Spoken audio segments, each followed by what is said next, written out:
Hello, and welcome back to my podcasty type audio videos, I guess, or just, general thoughts and ramblings of an audio exclusive nature. Thank you to anyone who listened to the first installment where I discussed the Morbius re-release, as well as two new movies from canceled stars, particularly Louis C.K. and Kevin Spacey. If you haven't given that one a listen, feel free to go back at your leisure and do that one. On this one, I just wanted to cover one topic that came up in the last week or so, and that is Neve Campbell coming out and saying that she turned down the offer that Paramount and whoever the production company behind Paramount is to reprise her role as Sidney Prescott in Scream 6, or whatever they're going to end up calling that, since Scream 5 was just called Scream, for a purpose at least. So, back in February, I went to a horror convention, and I got to meet Neve Campbell. She's very nice.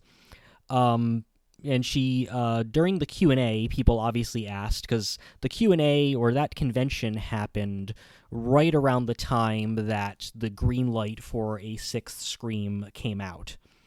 So that dropped on, Deadline and Variety and all that stuff. So we knew that the studio was going forward with Scream 6 because Scream 5 had made a decent amount of money given its fairly low production budget.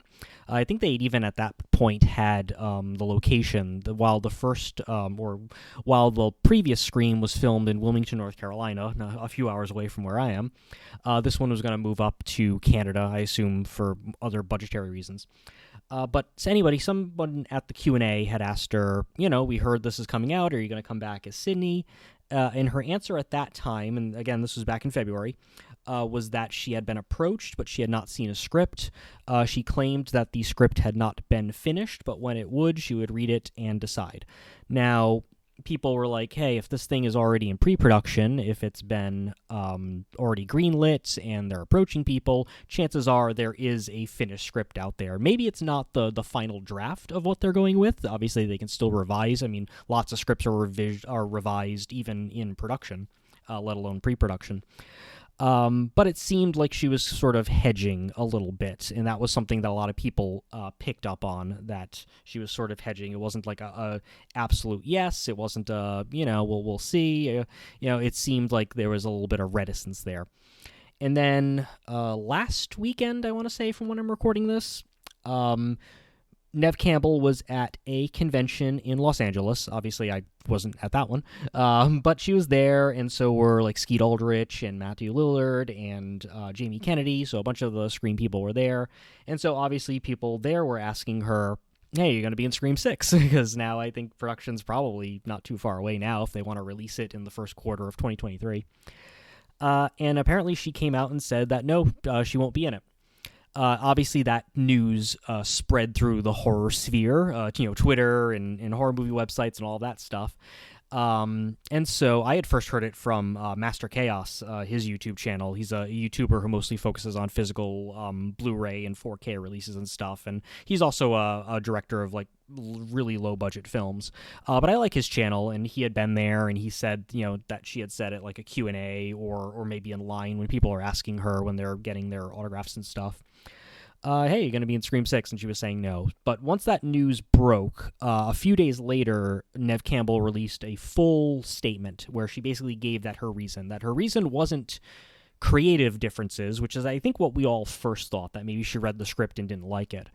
Because while I loved the previous Scream, I really thought it was a good entry. It was certainly a lot better than Scream 3, which is still, in my opinion, the worst of the series. And Scream 4 was really good, but a part of it is ruined by that tacked-on hospital ending that Aaron Kruger, worst screenwriter in Hollywood, worked on.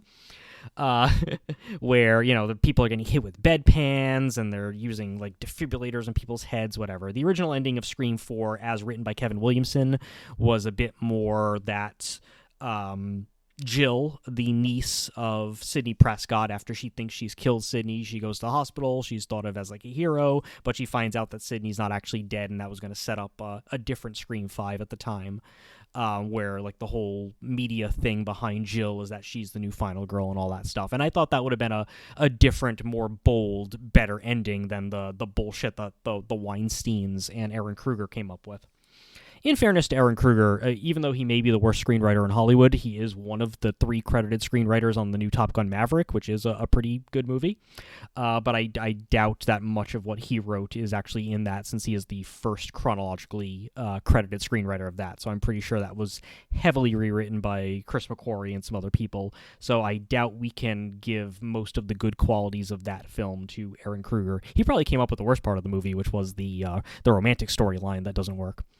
But anyway, so I did like Scream 5 or 5 Cream or just Scream 2022 more than 3, and I do like 4 quite a bit, but I think this one edges out 4 because it doesn't have that tainted ending. But a lot of people didn't like the last Scream. I know Master Chaos, for instance, wasn't too much of a fan of it, but I really liked it. But people were thinking that, oh, okay, maybe the 6th one is not as good, or it's not as well written as that one, and so she turned it down for creative reasons. But it turned out that's not the case. I mean, maybe she didn't like the script creatively either. We don't know. But it looks like she turned it down because she thought that the financial offer that they gave her was, kind of insulting. She didn't use the word insulting, but she did say that, given the value that she brings this franchise, she thought that the offer they were giving her was not appropriate. It was too low given everything she's given to that franchise. Now, there's a couple different ways of viewing this. There's generally the anti-Hollywood, you'll hear this argument from a lot of like right-wingers and stuff, and it's sort of like, oh, these greedy celebs, how can they be claiming that they need more money or that it's not enough when, there are people working in coal mines in West Virginia that aren't making that. And, to an extent I get that. I think, a lot of movie people in general are probably overcompensated compared to the difficulty of those jobs. I mean, no one's going to claim that being a coal miner is an easier job than being an actor on a movie set. But, if we have to take into account that we live in this evil capitalist system and funds are allocated and worth is allocated in a way that's completely detached from what someone might deserve from how much labor or effort they're putting into it, what an actor makes, even a high-paid actor, is nowhere near what is being made by the studio and producers and things like that, unless you're someone like a Tom Cruise, where you can literally make more on the back end than some of the producers, or even, like Robert Downey Jr. With his Marvel deal. But she basically said that, they weren't offering her what she felt she was worth. Now, we don't know what the dollar figures are, so we don't know what she was offered. We don't know even what the budget of this movie is. I mean, chances are, if these movies can make, the last Scream movie made $80 million plus domestic, and probably tacked on a little bit more than that overseas, so it may have crossed $100 million overseas. So not as high grossing as Scream 1 and Scream 2, which I believe were the box office benchmarks for these movies. But certainly, let's call it $100 million movie all in, and that's not even taking into account home video or whatever Paramount Plus made if people ended up like giving a shot at a subscription to that service to watch it there, and rentals and PVOD and all of that stuff. But about $100 million worldwide box office take. Scream 5 itself, I don't know what the budget was, but I can't imagine it was any higher than low double digits, like 10 million or something. I mean, there's a handful of sets, exteriors, most of it was on set.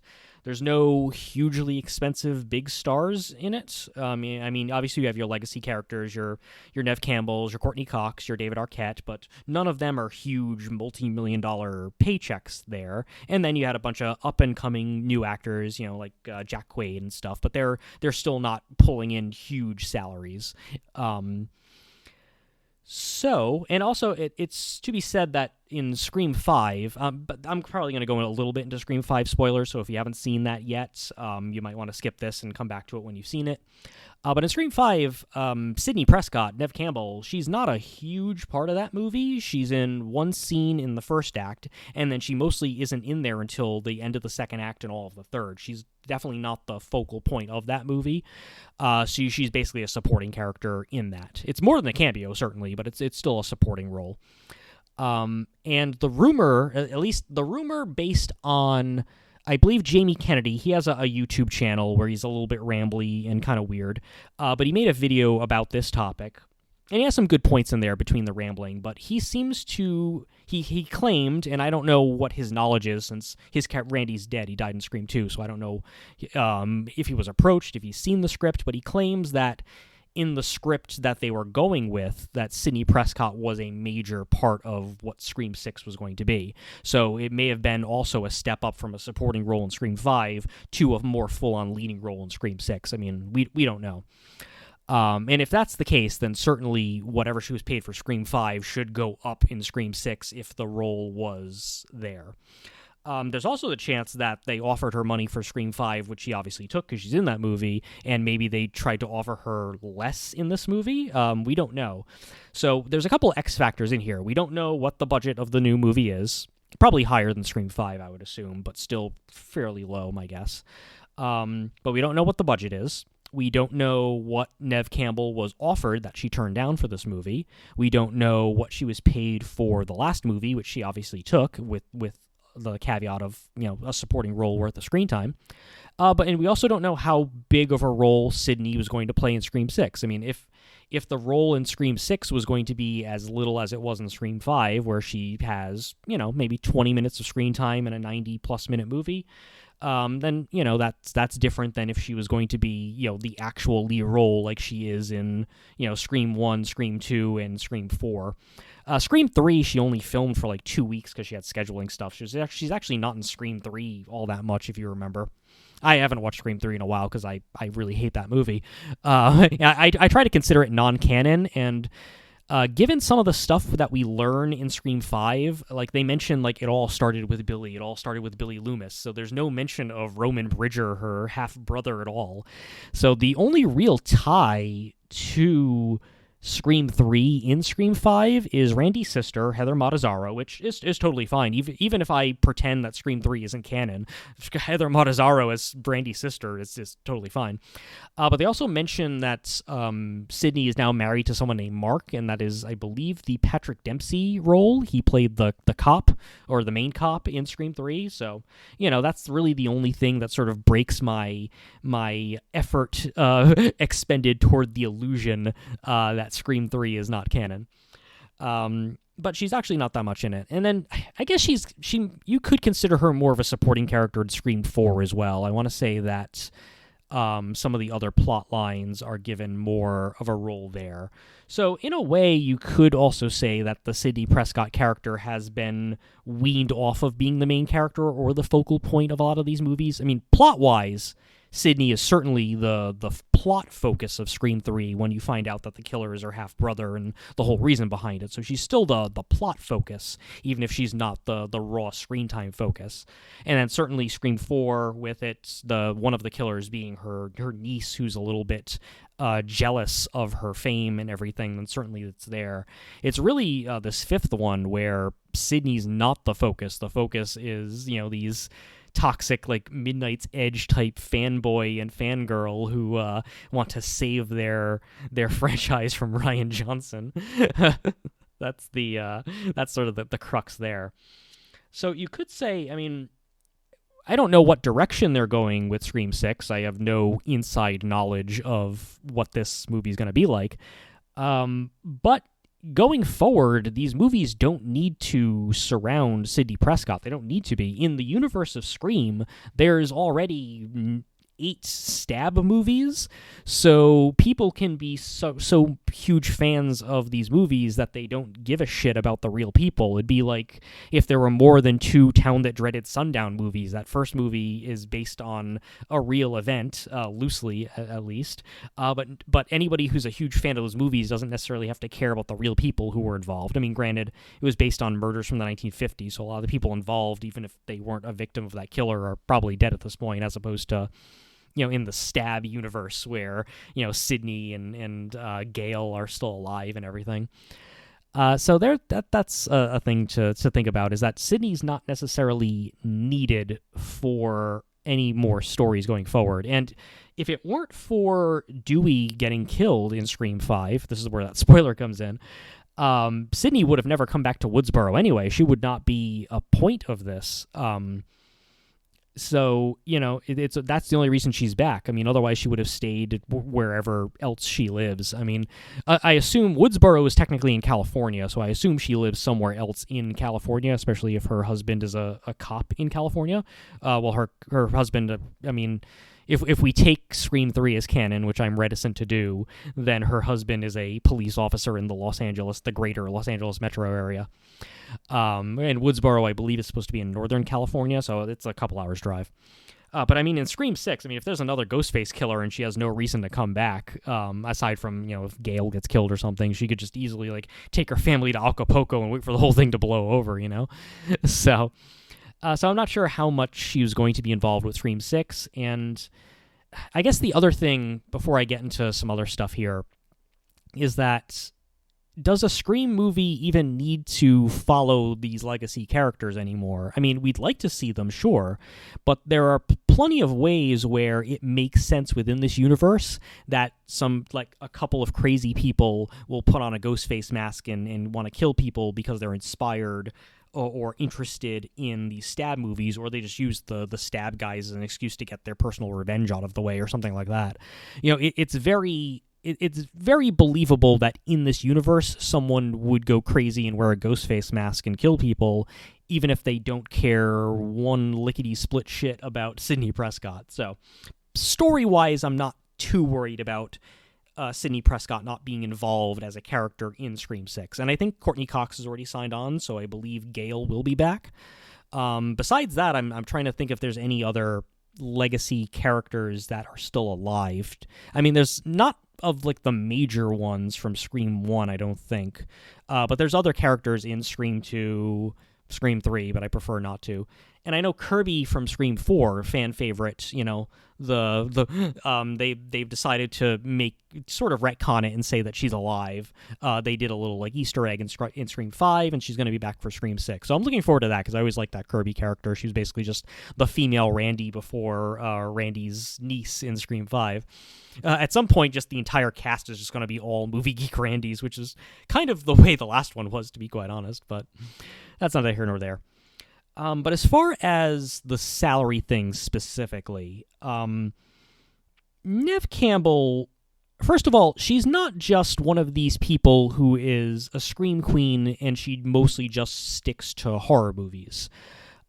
She's more a well-rounded actress who has a lot of talent and has been in a ton of stuff. I mean, when I met her at the convention, I asked her one question, but it wasn't even about a horror movie. It was about Wild Things, the erotic thriller, which has recently been released on 4K by Arrow, and it looks great. But she also, in the Q&A, people didn't just ask her about the Scream movies. They asked her about, Gosford Park and 54 and a bunch of other non-horror movies she's made. She's had quite a good career for herself, and it's kind of a shame that she never became a huge actress. She never really became Sandra Bullock or Julia Roberts or something from back in the day. But she's carved out a nice little career for herself. I think she's on the Lincoln Lawyer TV show on Netflix now. So she's definitely worth a lot just from pure talent. It's not like, someone like, let's say, Felissa Rose, who's famous only for being in horror movies, or even a Barbara Crampton or something like that. People who are still talented actresses, but have mostly stuck within horror, and because of that, their monetary value to a film might not be as strong. Neve Campbell as Sidney Prescott, she's been in 5 of these Scream movies. I mean, she's been in every movie of the series so far. The only thing she hasn't been in was the TV show. The Scream TV show, not going to spend too much time on it, but I liked the first 2 seasons. The 3rd season, I only watched 1 episode, and it was fucking god-awful, so I could not continue it, even though they brought back the Ghostface mask for that one. But seasons 1 and season 2 aren't half bad if you want to give them a shot. I don't know if they're available or streaming anywhere. Maybe Paramount, because it was on MTV. But yeah, she's been in every movie of Scream, and that character has been a through line through it all. And to not include her in one of these movies is a little weird. I mean, it's not like Nancy in Nightmare on Elm Street, where she's in the first one and she's not in the second one and comes back in the third. Like the star of those movies is really the villain. It's Freddy Krueger. It's Robert Englund. It's not any one of the, whether it's not Nancy from Heather Langenkamp. It's not Alice. Who I think Lisa Cox might be her name. Sorry if I'm getting that wrong, but it's not. It's not like that. I mean, Ghostface is a character of sorts, but it's really just different people in a mask. I mean, if anyone can be claimed to be Ghostface, it's Roger Jackson as the voice. If they didn't get Roger Jackson for one of these movies, I'd probably have a bigger problem with that, to be quite honest, if they just came up with a different, not as good voice changer for it.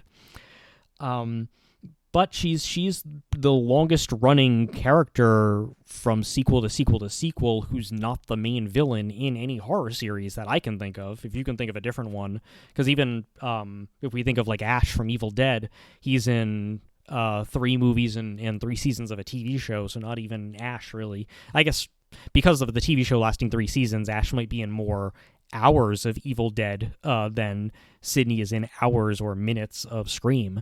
But that would be Bruce Campbell as Ash is really the only comparable character or actor I can think of to be in multiple iterations of a series and not be the main villain. So she definitely brings a lot of value there. And, even if it was just a supporting role in Scream 6, even if she's not the focal point, even if she was only going to be in one of the 3 acts of the movie, it still seems like, given what she has and what she's brought to it, she probably does deserve a decent salary for it. Now, I don't know if they were offering a decent salary and she was asking for something like ludicrous, but given what I know about the industry and what I've heard about some of the money people behind this movie, my guess is that she wasn't asking for anything outside of the realm of reasonableness. But, and also I don't know how many back points or back end points that a Scream movie might have versus like a Marvel or a Blockbuster, but you think that they would have they would have done like a little like back and forth with her agent. Maybe if they offered her something she thought was too low, they would still try to get her in there. It also makes me wonder, like, will this delay production of the film? I mean, chances are, knowing how the industry is, that the Radio Silence guys who are behind this movie, chances are they would come up with a couple different storylines, one with Sidney and one without, just like one with Gale and one without. They'd probably focus on that. I mean, they have certain actors locked in. I think almost every other survivor from Scream 5 has already been locked into this one. They locked in Hayden Panettiere, or whatever her name is, as Kirby. They locked in Courtney Cox for Gale. So it looks like they were locking everybody in. It's just a matter of, they just didn't want to close the monetary deal with Neve Campbell, and that's really a shame. She will be missed because this will be the first Scream movie that does not have Sidney Prescott. That doesn't necessarily mean that the movie will be bad or that the movie is doomed to fail creatively or even financially for that matter, but it does suck. And as someone who is at a convention where Neve Campbell was, she was the main star of that convention. She had the longest wait times. She didn't have the most photo ops scheduled. Corey Taylor from Slipknot actually had more people wanting a pro photo op with him, at least on the Saturday that I was there in line and looking at what their numbers were. But as far as like the longest wait for a signature, far and away was Neve Campbell. And I think at this convention in LA where this news broke, she also had like the longer line than Matt Lillard and Skeet Ulrich and Jamie Kennedy and all of them. So she is very popular in the horror community, despite the fact that, outside of Scream, she hasn't really dipped much into the horror genre. So I think the studio or the production company that is investing with the studio is probably underestimating her value to the film creatively and in the fans' minds. But at the same time, like I said, I also don't think Sidney Prescott as a character is necessary for a successful Scream film creatively.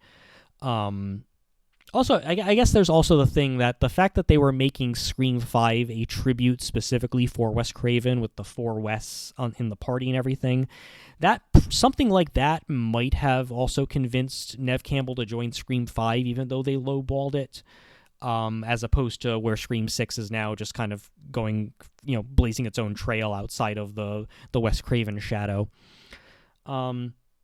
The Sidney Prescott character herself is very different. Well, not very different, but she's definitely different in Scream 5 versus even Scream 4 from a decade ago.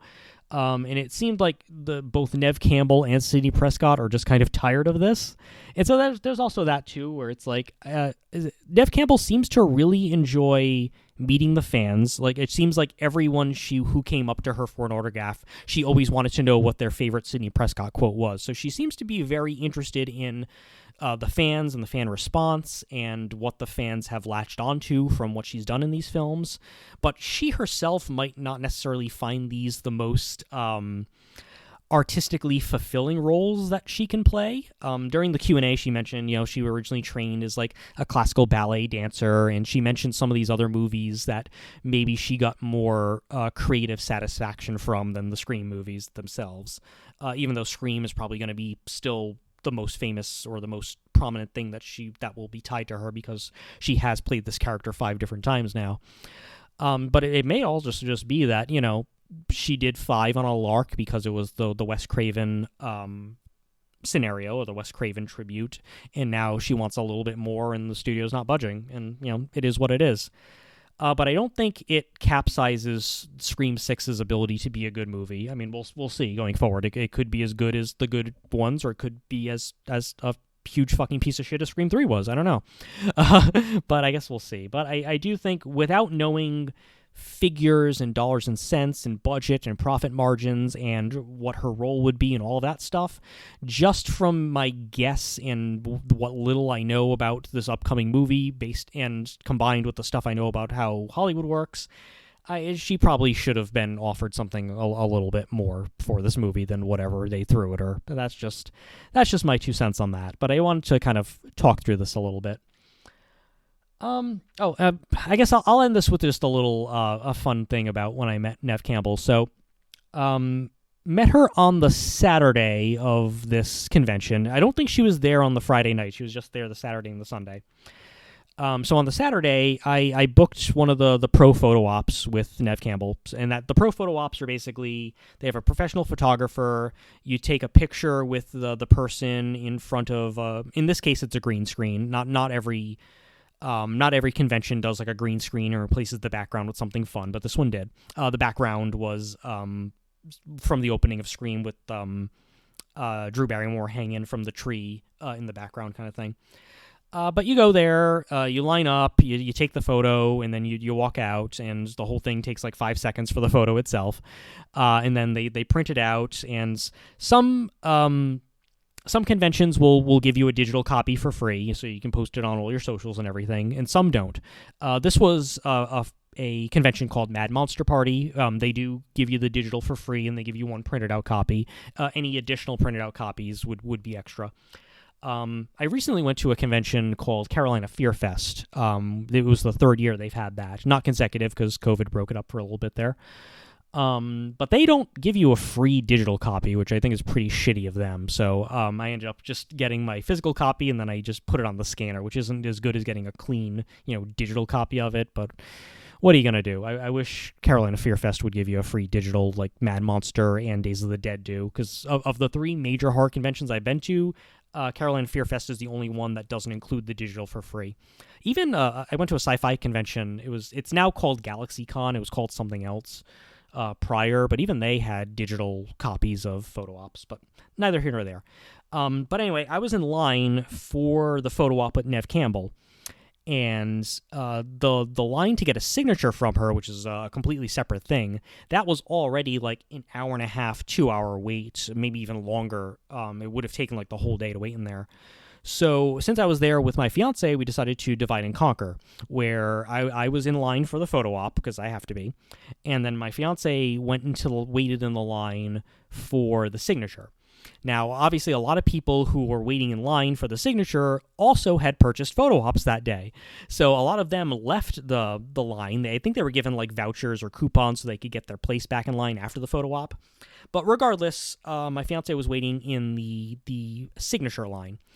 And so I think there were 50 people ahead of her. There was one person who was physically waiting in line ahead of her, and then there was like 50 people who left the line and got their tickets so that they could line up for the photo op. So I'm in the line for the photo op. I go in, I get my picture with Neve, and then I leave that line, and then I immediately join my fiance in the signature line. And she's technically the second person in line, not counting all of the people who left to join the photo op line. And then after the photo op is over, I'd say the full photo op for Neve Campbell takes half an hour to 45 minutes. She had like 120 different people who had bought photo ops with her.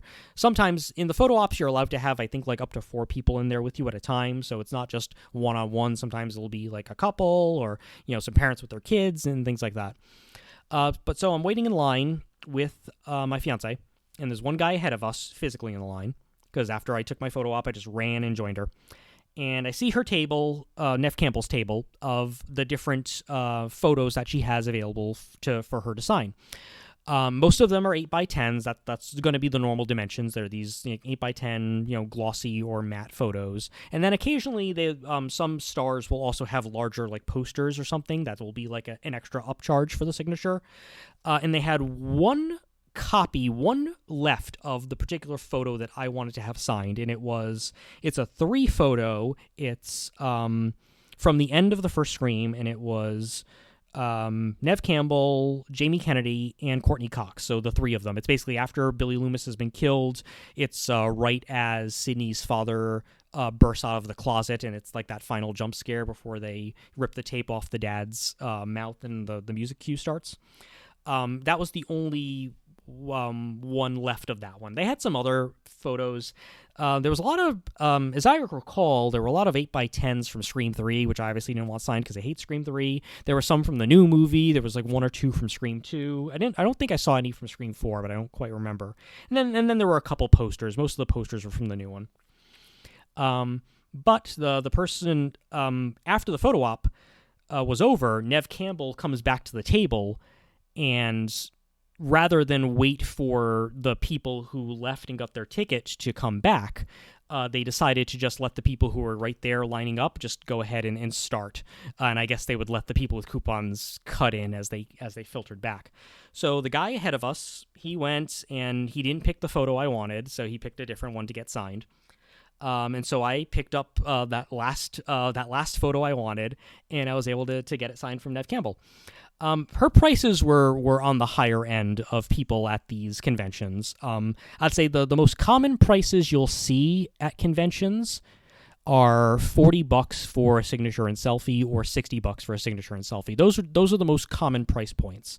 Some people have different ones. Some people include a selfie at the table with a signature. Some people charge extra for it. Some people, they'll charge, like let's say 40 for a signature and only additional 10 for a selfie, or things like that. Different celebrities have different pricing structures based on what they think they deserve, or what they think people will pay for, and all that good stuff.